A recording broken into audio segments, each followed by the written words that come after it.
Kung naghahanap kayo na reliable na CCTV camera na madaling gamitin, ito yung para sa inyo. One thing na natutunan ko is mag-invest din talaga sa CCTV. Like for example, ito, yung nangyari aksidente dun sa dog namin. So, nalaman namin kung bakit ba siya na-dislocate, ganyan. And mas madaling gamitin tong camera na to. So, ang ginawa ko, kumuha pa ako ng isa. So, this is from Tapo, yung kanilang C200C. Ayan siya. Ang ganda din kasi niya, may motion tracking siya. Tapos, nagno-notif din kapag may gumagalaw, ganyan. So, nakikita mo agad. Tapos, nare-record siya. Siyempre, kailangan mo maglagay ng SD card. Ako, wala kasi SD card tong nakuha ko. So, meron naman ako extra dito. Yun yung gagamitin natin. Ito yung saksakan niya. Mahaba naman siya. And then, meron siyang pa-screw dyan. So, pwede nyo ding i-mount. Pwede din naman hindi.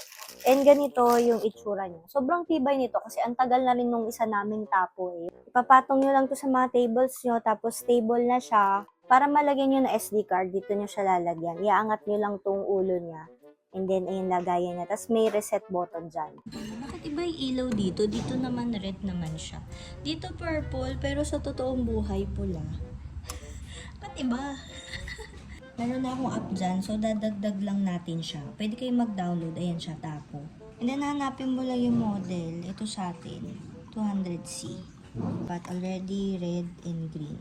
So, ayan, connecting na tayo, guys. Nagsasalita naman siya, guys, kapag Wi-Fi connected na. Ayan, ito na siya. Nag-green na siya. Papangalanan mo lang siya. O, diba? Easy. Dalawa na sila.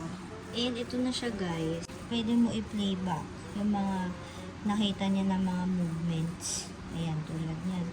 Ayan, kunwari yan. Ayan, nag-move siya. Ayan, guys, so, nagno-notif siya. Tapos, guys, malinaw pa yan siya. So, if ever naman na first time nyo siyang gagamitin or first time nyo magkakaroon nito, huwag kayong mag-alala kasi may instructions naman siya. And then, scan nyo lang naman yung device.